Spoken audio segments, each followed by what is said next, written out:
Melissa Kramer, welcome to the podcast. Thank you for making time. What's the crack? How are you? Thanks for having me. I'm well, thanks. How are you?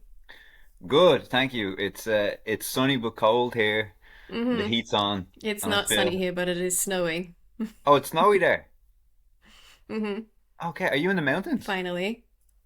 No, I'm in town, but it's finally snowed. It's in Ljubljana, here where I live, it's hasn't been snowing at all, but it finally did, so it's all very pretty. Okay. And how's the cold for you? Are you a person who enjoys the winter? Not so much. I'm from Australia and I live in the tropics. I lived in the tropics there, so this is always a little bit dark and a little bit cold, but it's Yeah. still pretty magical. Not having grown up with snow, I still get excited about the snow. Okay. Okay, that's nice. So I guess one thing I just want to, yeah, thank you for making time for this. I know you're very busy.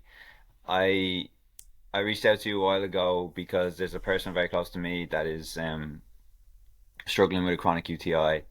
And as I mentioned just before we started recording, I think because UTIs impact so many women, like such a high percentage of women, and even though seven of myself are men, I do feel like men should know about this. I mean, there's a there's a certainty that a woman in a man's life listening hmm has come across UTIs, and there's a chance also that it's been a chronic UTI because um, that's a possibility, and we'll kind of hmm we'll elaborate that on more in detail. But first and foremost, I would like, if you could, to share us your story or share us how you came to be what you're doing now. Well, I guess I can start with what I'm doing now, which is running Live UTI Free, which is a patient research and advocacy organization for people who do experience recurrent and chronic UTI. And that's how you and I first met. But Yes. my story in this space started like many other people's stories. I have my own experience with chronic UTI. So, similar to many other people, I had a single UTI that was treated with antibiotics. And then I thought it was successfully treated until a few months later it came back. And I kind of continued that cycle for a number of years taking antibiotics, mildly getting better, but each time I got a little less better until the point where I basically was experiencing symptoms continuously. So there was no single day where I didn't have some kind of symptom of a UTI. And at that time, I was traveling a lot. I was working and traveling and living full time on the road, which made this whole thing much more difficult too. But it also meant I met with doctors in multiple countries and none of them could help me. So I had this global experience of UTIs and not getting the help that I needed. And I got very frustrated by that. And I did eventually find a way to recover. But I was so frustrated by the thought that so many people would be in this same situation, not finding the information they needed, not understanding what was going on, the scientific theory behind it, that I decided I needed to launch a website to help fill in the gaps. And that's what I've been doing for the last 5 years. And you're doing a great job. It's really fantastic, guys. Yeah. I'll leave the link in the description after, but I think it's amazing how you encourage the community to get involved as well with research and with communication about certain Yeah, it's symptoms really and important. yeah, absolutely. I just wanted to say, like get definitions Mhm. strict or clear, may I say. Can you describe, like, there's a chance that a man is listening and they're not really sure what a UTI is, but could you maybe just describe what a UTI is, and then uh, Mhm. what is the difference between reoccurring UTIs and a chronic UTI? Okay, so that's a few steps. The first one is that a urinary tract infection is an infection anywhere in the urinary tract. So that includes the urethra, the bladder, the ureters, which are the tubes which connect the bladder to the kidneys, and the kidneys themselves. So an infection in any of those organs is a urinary tract infection. The definition of recurrent UTI is that you have at least two episodes of UTI in 6 months or three in 12 months. When it comes to chronic UTI, there's a couple of ways that people look at this. So, recurrent and chronic are kind of interchangeable terms at the moment. There's no consensus about definitions on this. That's something that we're working on as well. But a recurrent UTI can either be caused by a new infection, so you get treated, the infection is cleared, and then a new infection happens. Or another theory is that the infection is not properly cleared and it persists, so it's called a persistent infection. You could still have symptoms and then the symptoms might go away, but the infection itself is still at some kind of low level, and then it gets back to the point where you have symptoms again.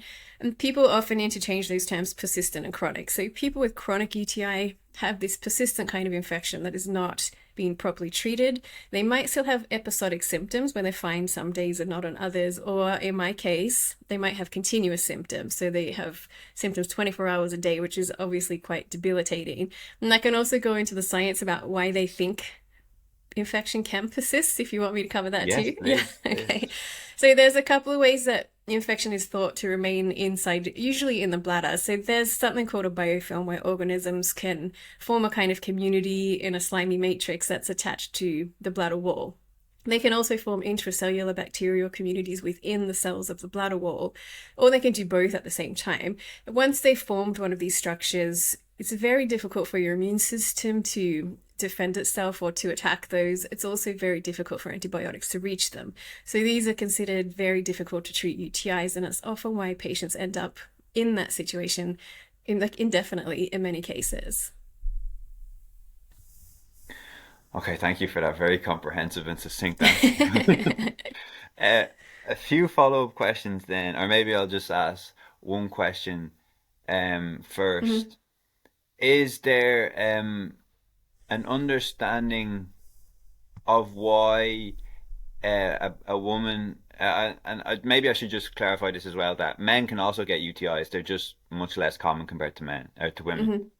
Mhm. Women, it's roughly like 1 in 2 women, whereas men, it's like roughly 1 in 10, I think. Mhm. Um, I wonder, is there a growing understanding of why, for instance, someone might take a course of antibiotics and then that cleared the infection, and then there's no real symptoms further on, and then why another person might take the same course of antibiotics and later down the line, um, like in your instance and the person in my life and many others that feel the symptoms continuously. I don't know that there is research that really highlights that. And one of the reasons that it's hard is because people often have both experiences. So I had a UTI once and then I was fine for 11 years. And then I had a UTI that just kept coming back. And we speak to a lot of people that have those types of experiences too. And that implies that it's not necessarily something in that person that makes them more prone to a UTI. But recent research has shown that what is in your bladder, in your urinary microbiome, could impact your susceptibility. So if you have more beneficial bacteria in your bladder, you're less likely to experience a UTI or a recurrence of UTI. But there's so much research missing in this space that a lot of the things that you hear are actually not backed by science. They're just common understandings of things like the female urethra is shorter and that's why females get more UTIs. There's no scientific backing for that. That's just something that someone decided and is kind of proliferated throughout medical literature. That's very interesting and quite sad because obviously it's becoming more and more accepted that women's health is has been neglected in Mm-hmm. terms of the time and research that men's health gets, right? Yeah, And maybe this just popped into that's my a head huge that issue in this space. absolutely, and maybe it just popped into my head there. Maybe if there's another one, or if there's a few other kind of misconceptions that like you said that people think is the case, but there's no real hard science to back that up. Is there anything else just for listeners? Well, one of the main ones that is kind of lacking in evidence is cranberry juice, which is a something that people refer to all the time, but there's no good evidence for cranberry juice. There's evidence for some of the things that exist within cranberries as an extract, but not cranberry juice itself. So that's a huge one that I wanted to tackle when I first started this, and I've moved past that now because the problem is so much deeper than cranberry juice. But that's a common one, and I think you also mentioned this when we've talked before that people are often told it's something to do with their personal hygiene. They should wipe from front to back. It's because they're not wearing cotton underwear. It's because they left their bathers on after they went swimming. And it's probably none of those things. And people that have UTIs have no one to wipe from front to back for a long time, and it has not miraculously cured their UTI. So, I mean, it's helpful to have these basic tips, and people should understand that some of these things might contribute, but it's also so much more than that for UTI patients that we need to really take it more seriously. Hmm. I know the person in my life commented on how they almost felt like sometimes shamed by doctors, as if that the issue could just be changed just by either Mm-hmm. like cranberry juice or wiping or other things. Mm-hmm. Is is that something that you've noticed across the board, like within your community, that there is a high percentage of people suffering from UTIs and chronic UTIs that feel like it's the medical advice is not that they're being given by not only their local GPs, but the medical advice that they're being given is either not the up-to-date science or um given in a way that's somewhat like respectful. I mean, we do hear a lot of stories of medical gaslighting in this area. So patients are often led to believe that it's somehow something they did that caused the UTI, which is never appropriate. And there's a huge issue with the lack of accurate testing for UTIs. So if a test comes back negative, a lot of clinicians will assume that has to mean that the patient doesn't have a UTI. And from my perspective, even if they don't have a UTI, which is not conclusive based on the current standard of testing, they still have symptoms, so they should be taken seriously. You can't then just say, well, there's nothing wrong with you or it's in your head. But there's another side of the problem, which goes back to the lack of research that I mentioned. Clinical guidelines for clinicians don't really go beyond a short course of antibiotics or just use the standard test. So clinicians have really limited resources themselves in order to be able to help patients in this position. And those clinicians that do specialize in recurrent UTI, they're often using research that hasn't made it through to guidelines. So they might be even practicing outside the guidelines for their region just in order to help these patients. So I don't think it's appropriate for anyone to blame clinicians, but it's always inappropriate for clinicians to blame patients. And one of the things that clinicians can do to help with this situation is just to listen to their patients. That's one of the things that comes up the most in our patient research, is that patients just don't feel listened to. Sometimes they don't expect their doctor to fix the problem, but they always want the doctor to listen and to validate them. And that's a really simple step that a clinician can take to make a patient feel like they're less alone and like someone's actually in their corner.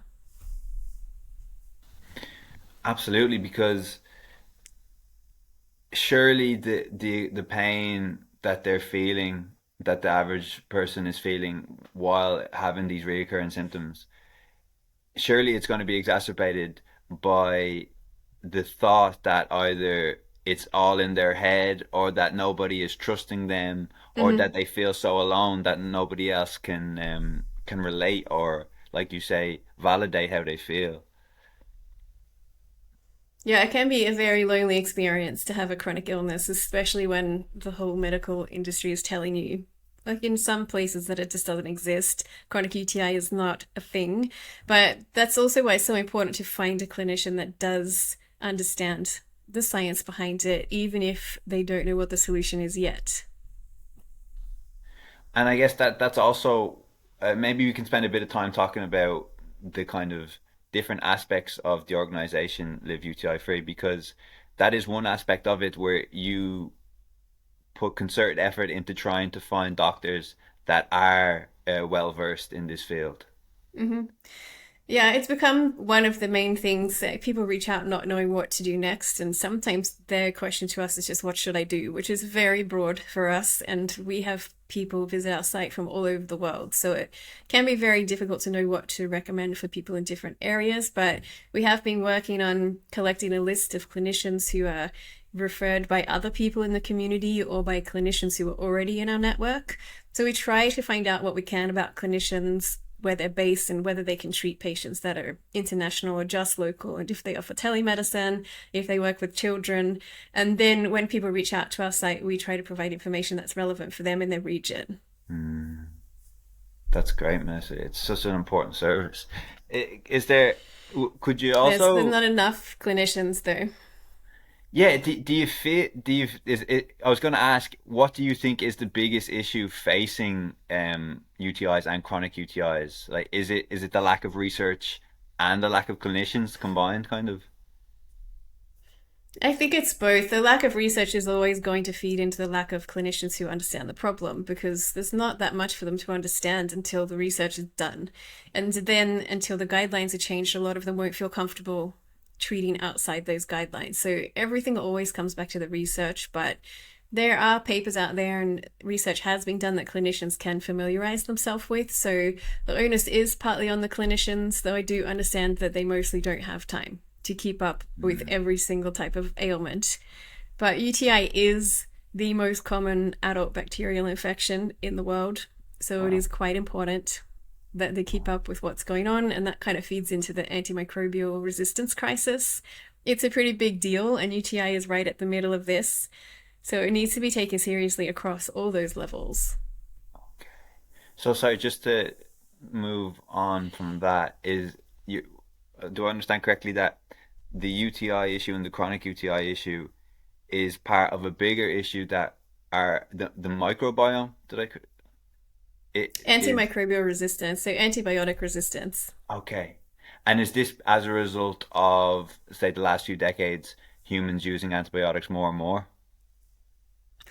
Yeah, I mean, ever since antibiotics were invented, they've started to become a problem from the resistance perspective, but it is becoming more and more of an issue, and there are very few new antibiotics in the pipeline. So that means that we're running out of options, and many people that have recurrent and chronic UTI have resistant UTI. So they're left managing their symptoms, often using non antibiotic approaches or having only antibiotics they can have by IV, for instance, that can treat their Okay, infection. So it's becoming more and more scary to get in this position for patients. I get you.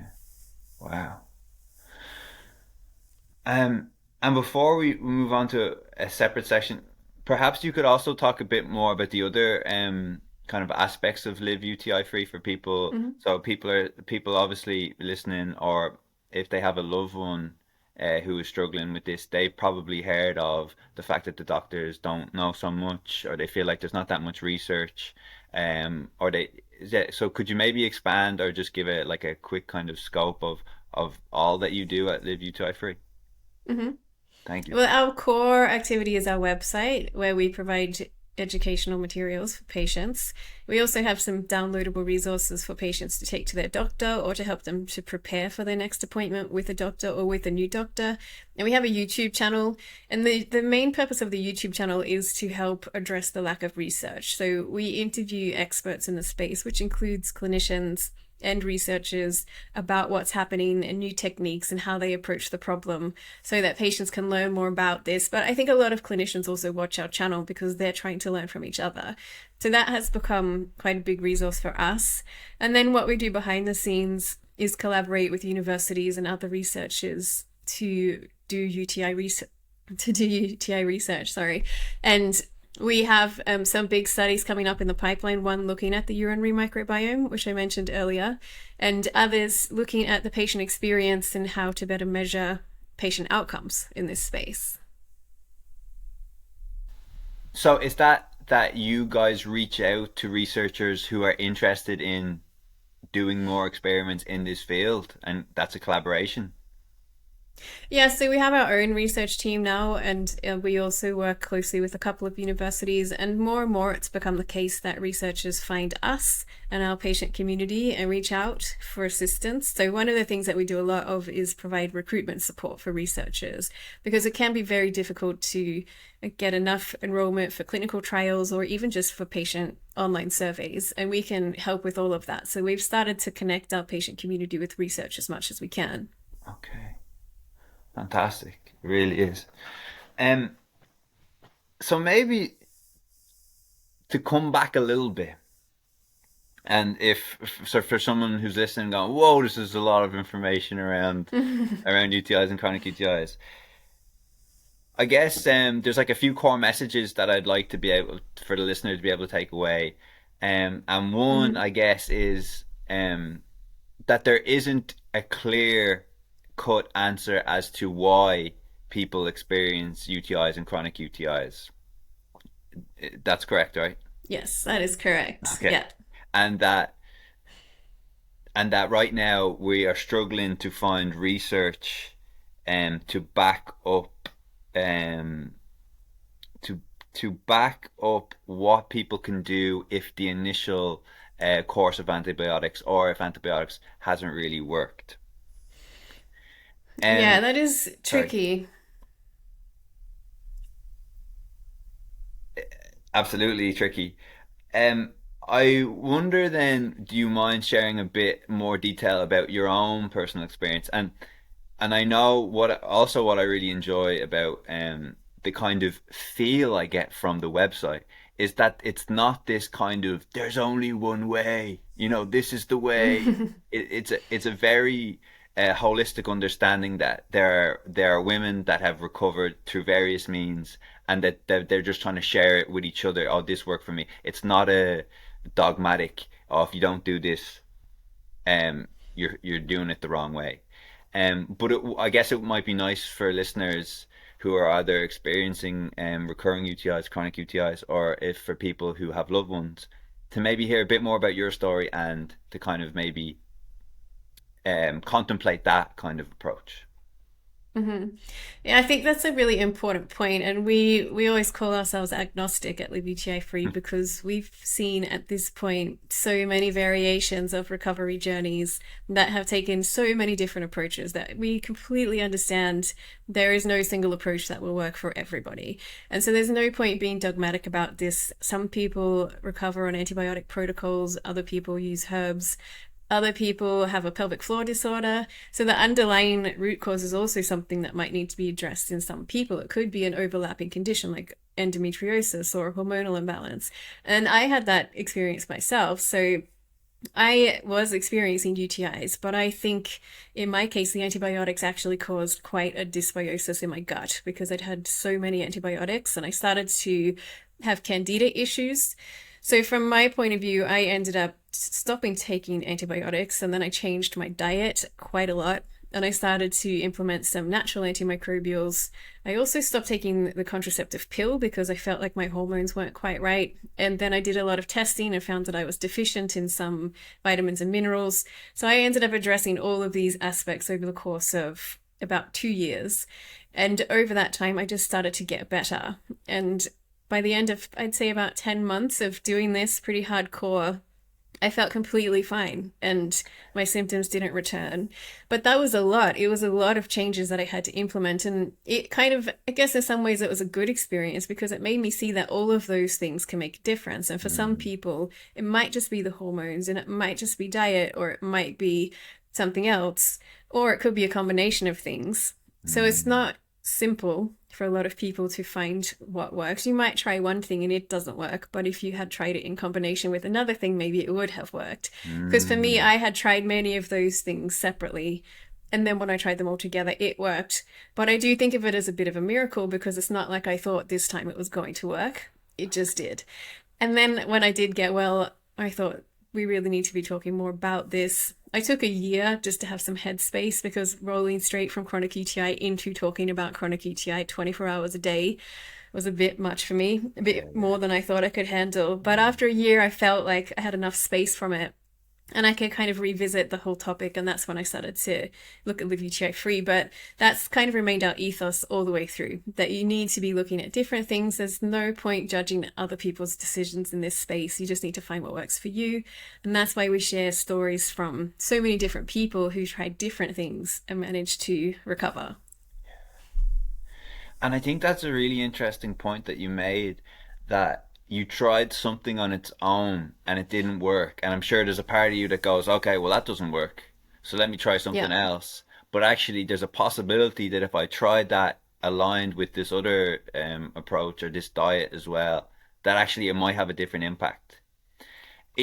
But listening to Yeah. you, I also like have so much sympathy because it seems like it's one of the few conditions where someone has to go, oh my God, what are all the possibilities? And let me like look at this list and let me try and find an approach to deal with this and that. hmm And all of this combined with just the busyness of life, the stress of life. I think this is why I really wanted to do this, because I'm sure there are people that feel quite overwhelmed with it all and feel quite hmm hopeless. And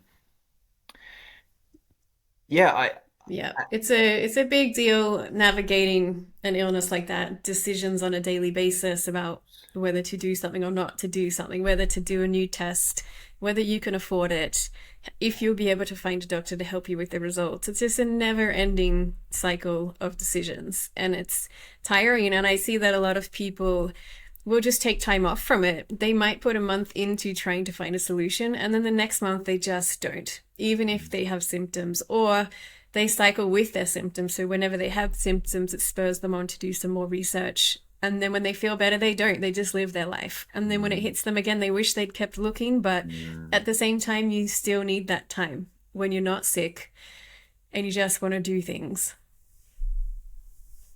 Can I ask, Melissa, did you have anyone during this period that either was going through something similar or that you really felt was like, you know, a compassionate corner that you could always roll in? Because like I'm doing it alone just seems so immensely challenging.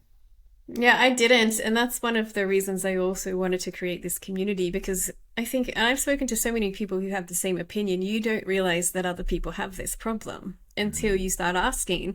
But a mm, couple years into my journey, I did start asking people if they knew of anybody that had this problem. A lot of the time, the person I was talking to had the problem and had mm. just never mentioned it before Wow. because it's sort of a taboo topic for a lot of people, or people just think it's something they have to deal with that nobody will understand.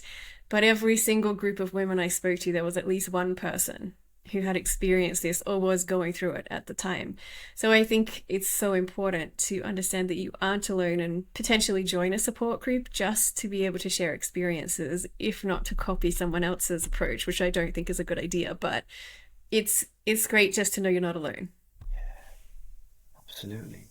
And do you think that even in the last few years, there's been a shift in the kind of stigma around that discussion?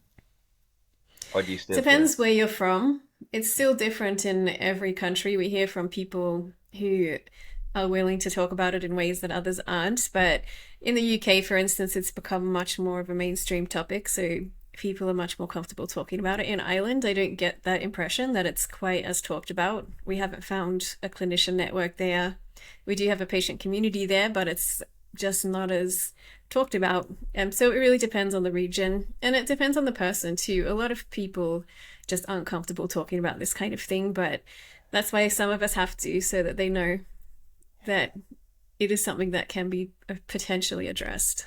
Absolutely.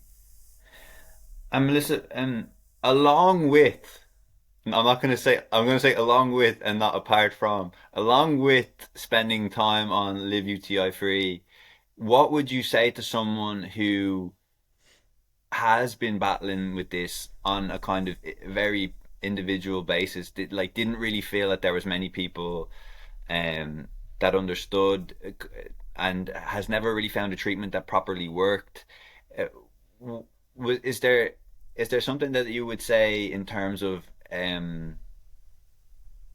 is there something that you would say that might help them commit to a particular form of treatment or to stop a particular form of treatment? Or yeah, because I know that decision in itself is just very overwhelming because, for instance, if you're on antibiotics and then but you still have symptoms, part of you wants to go off the antibiotics and try something else, but if you Mm, go off the antibiotics and it gets worse, what do you do? And then there's probably some self-blame there. And mm-hmm. yeah, is there kind of a is there something that you found really gave yourself peace with the commitment with your particular choice? In my case, it was a lot of research that I did myself because at that time I just couldn't find someone that I felt truly supported by. But partway through that journey, I did find a, a trainee GP in Germany that actually was from Australia, but she was training in functional medicine as well as conventional medicine. And she kind of validated a lot of the decisions I'd made. And she also supported me in making some of the rest of the decisions that helped me get well. And I think it's really important to have someone that can support you. And I know that not everybody can access that kind of clinician, so it's not a blanket statement. But if you can, it's very helpful. And a lot of people do work with more holistic clinicians, whether they're on the conventional side of medicine or not, just because they can help them think about other things in their lives that could be contributing to this, if it's previous illness or another condition, or like we've talked about, diet. And there are so many things that might help you improve, even if they aren't the ultimate solution. But another thing that can be helpful is to work with a counselor or a health psychologist who can just help you navigate all those decisions, because it is really tiring. And sometimes they can just help you understand what your values are and why you might make a certain decision, or what's really important to you. And also whether you can then plan for it so that you can afford it, because it's not cheap having a chronic illness. So you don't always have the freedom to make these kinds of decisions. So I guess what I've described is the ideal, but it's not accessible for everybody. But maybe someone could even take one or two of the things that you said there and try.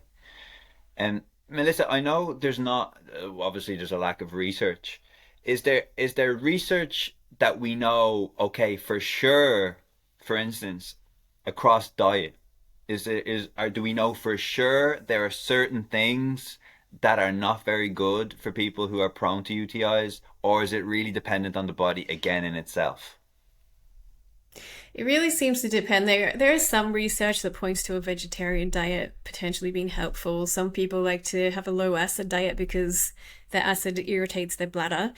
But again, there's people that have terrible UTIs that don't seem affected by drinking alcohol or coffee, or anything that other people cannot drink even one sip of without pain. So again, it's really individual. But we do have some good resources around that, and why certain reactions might be happening to food and in what time frame, and how that could indicate that it's like a histamine response versus a UTI. So I would say helping, like getting some more knowledge around that topic is helpful. It might help you to look at your own diet to see what might or might not be contributing.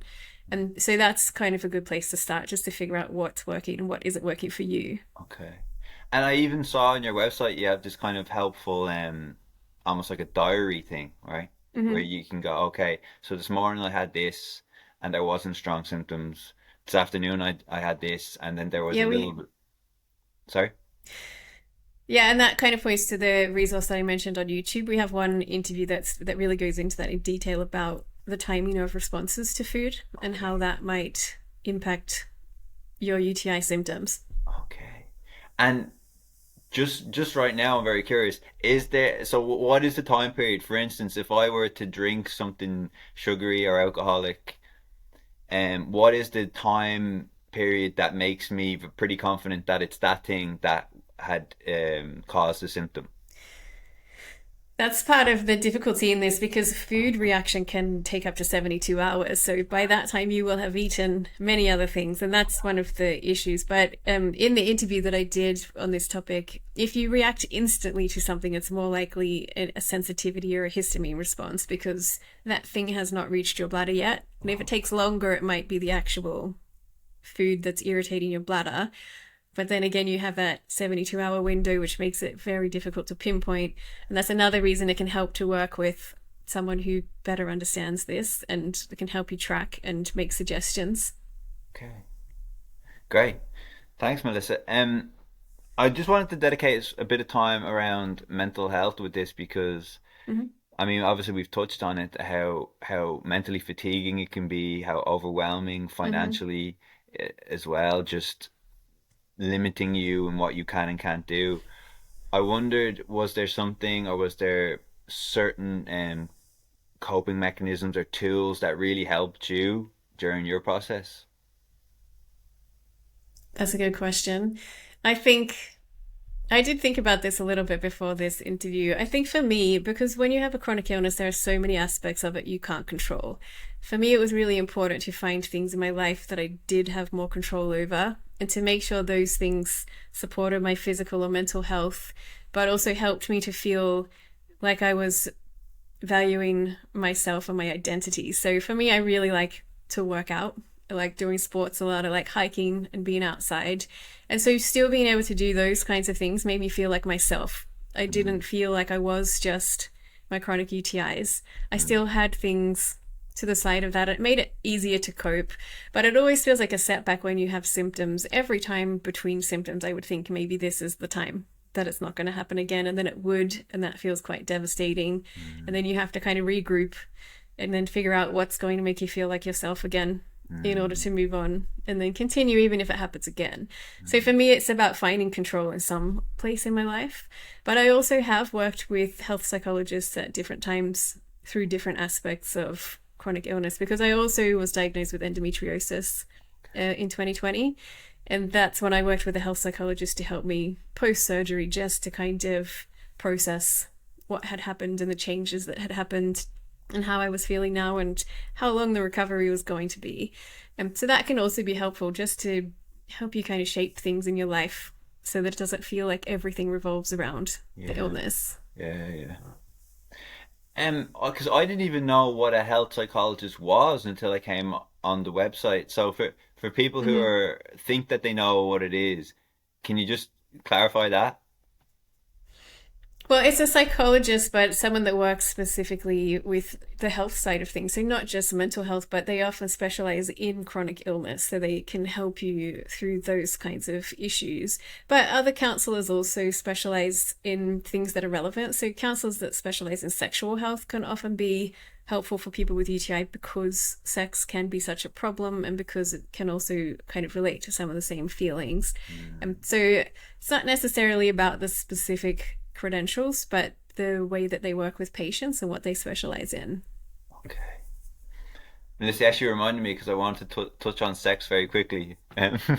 Um, for again, I know again the research is limited, but is there something that you would say to either someone who does have reoccurring UTIs listening or someone who has a loved one in regards to sex? Is there something that you go, okay, this is actually we're close to certain that this is helpful or this can limit the potential symptoms after sex? It's really tricky because, I mean, sex is one of the biggest triggers for UTIs in our community, and we have been gathering tips from people to say what has helped them. For some people, they've identified that one specific sexual activity always leads to UTIs, whereas others don't. So if you're comfortable experimenting with things, that might be a way forward. For others, using a pH balanced lube has Okay. been the solution, or a Okay. certain type of condom. So there's products like that, but one of the most important aspects of this is being able to talk to a sexual partner about your physical limitations and your fears, because if they have a mutual understanding of the problem, kind of takes some of the pressure off, and the anxiety around sex contributes to symptoms as well as the physical infection itself.